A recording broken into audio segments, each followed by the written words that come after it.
외로움이란 혼자가 되어 쓸쓸한 것이라 합니다. 사전적 의미가 혼자라는 것에 큰 초점이 맞춰져 있는 것이죠. 그러나 오늘날 우리에게 외로움은 조금 새롭게 정의되어야 할 것 같습니다.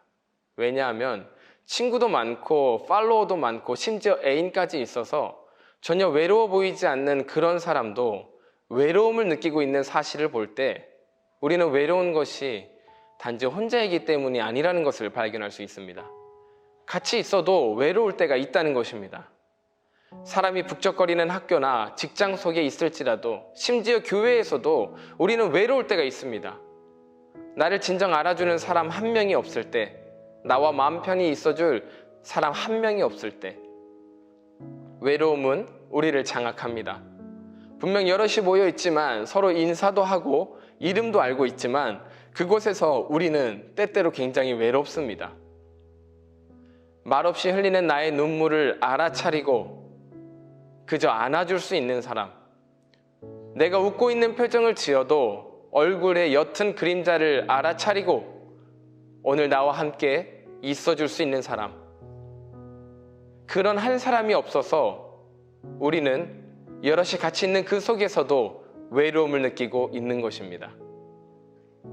오늘 우리가 읽은 본문은 예수님이 붙잡혀 가시기 직전의 밤입니다. 참 긴 하루였습니다. 십자가의 때가 다가옴을 느끼신 예수님은 마지막으로 제자들과 함께 큰 식탁에 둘러앉아 만찬을 잡수십니다.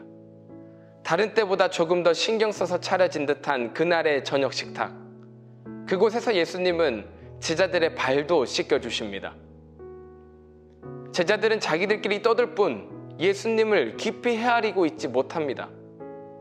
이제는 그들이 따라올 수 없는 곳으로 가셔야 할 어린 양 되신 예수님의 그 미묘한 표정과 제자의 더러운 발을 씻겨주시는 그 손길의 의미를 제자들은 결코 알지 못했습니다.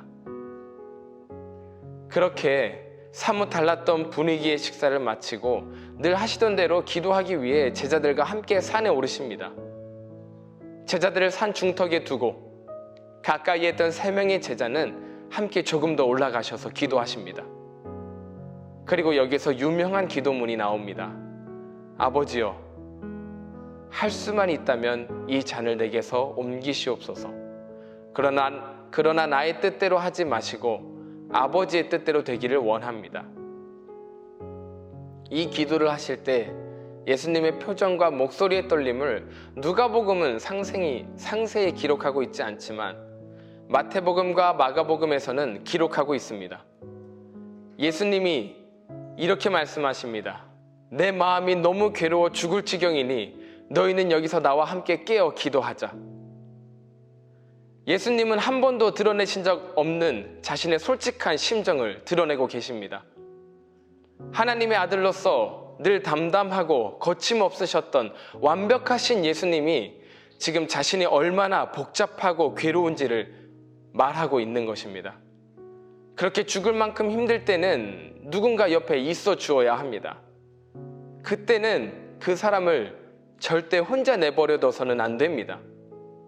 그러나 그날도 고된 사역의 하루를 보내느라 피곤했던 제자들은 졸음을 이기지 못하고 잠에 들었습니다.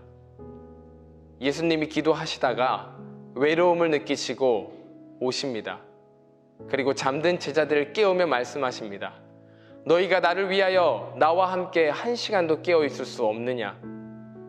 예수님의 이 서운함이 섞인 말씀에 제자들은 정신을 차리고 다시 기도하기 시작했지만 너무나도 피곤한 나머지 금세 다시 졸고 있었습니다.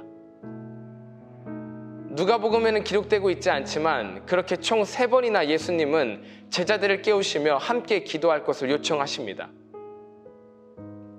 하지만 제자들은 잠을 이기지 못했습니다. 분명 같이 있지만 예수님은 혼자가 되셨습니다. 오늘 저는 이 본문을 보면서 예수님의 가장 외로우셨던 밤이 이 밤이 아니었을까 생각합니다. 자신을 사랑하고 존경한다던 끝까지 따르겠다던 12명의 제자와 함께하는 그 시끌벅적하고 풍성했던 식탁의 자리에서 예수님은 외로우셨습니다. 예수님과 함께 밤중에 산에 올라 기도하는 그 자리에서도 예수님은 외로우셨습니다.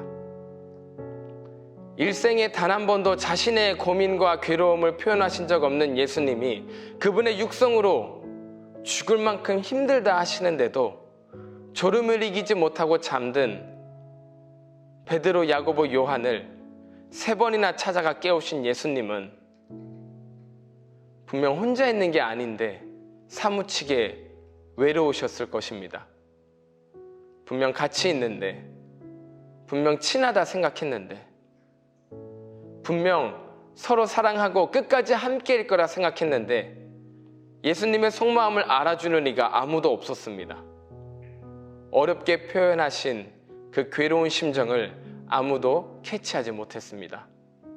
아무도 예수님의 피땀 흘리며 기도하시는 그 이유를 알아차리지 못했습니다. 근데 다른 복음서에는 기록되지 않은 한 가지가 누가복음에는 기록되고 있습니다. 제자들이 예수님의 마음을 이해하지 못하고 잠들어 버렸을 때, 그래서 예수님 홀로 외롭게 기도하실 그때 천사가 하늘로부터 예수님께 나타나 힘을 더했다는 것입니다. 분명 아버지가 보내신 천사임이 틀림없습니다. 잠든 제자들과 달리 아버지는 예수님과 함께 기도의 자리에 깨어 계셨습니다. 아버지는 비로소 혼자가 된, 비로소 외로워진 예수님께 나타나십니다. 그리고 두려워 떨었던 십자가를 맬 힘과 위로를 주십니다. 혼자라 생각할 때, 여럿이 같이 있지만 아무도 나를 알아주지 않는다 느껴질 때, 잔인할 만큼 철저히 외로워졌을 그때 예수님은 그 외로움 속에서 아버지를 바라보십니다.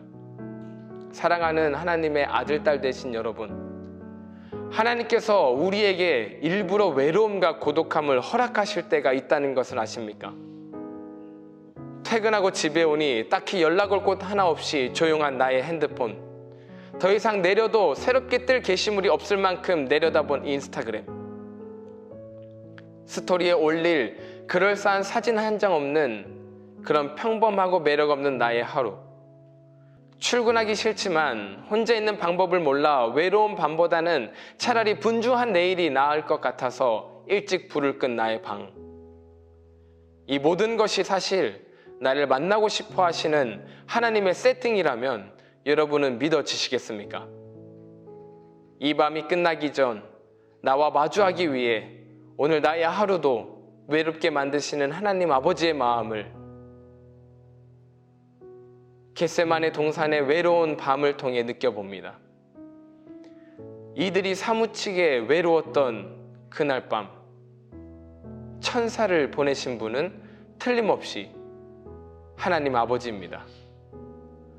외로운 사람들이여, 누구와 같이 있어도 외로움이 가시지 않을 때 하나님을 만나야 할 때라는 것을 기억하시기 바랍니다.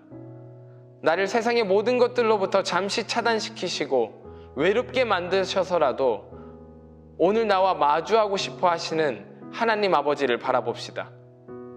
외로움은 하나님이 지금 나를 찾는 신호입니다. 그 외로움 속에 천사가 나타날 것입니다. 힘들고 지친 나의 삶에 십자가를 맬 수 있을 만큼 대단한 힘을 주실 것입니다. 외로움은 들을 것도 많고 볼 것도 많은 이 화려한 세상 속에서 나를 찾는, 나를 부르시는 우리의 영원한 친구가 되어주시는 하나님의 메시지인 것입니다. 그러니 자책하지 마세요. 외로움은 죄가 아닙니다. 외로움은 타락의 결과나 저주도 아닙니다. 또 외로움은 여러분의 어떤 결함이나 결핍도 아닙니다. 성경은 외로움, 질투, 후회나 원망, 슬픔과 같은 이런 부정적인 감정이 모두 하나님의 형상이라 말하고 있습니다. 그러므로 외로움이라는 감정 또한 하나님의 것입니다. 우리는 외로움을 통해 성경에 나타난 하나님을 느끼고 하나님을 발견하고 하나님을 묵상할 수 있는 것입니다. 외로움은 결코 죄나 저주 따위가 아닙니다. 행복함도 외로움도 모두 하나님의 것입니다. 외로움 속에 만난 주님은 우리의 진정한 친구가 되어 주십니다. 그래서 우리 그리스도인이 외로울 때는 다른 누군가의 교제나 만남으로 채워지지 않을 것입니다. 방황하지 마세요. 엄한 데서 찾지 마세요. 오직 하나님이 그 외로움의 유일한 퍼즐이니까.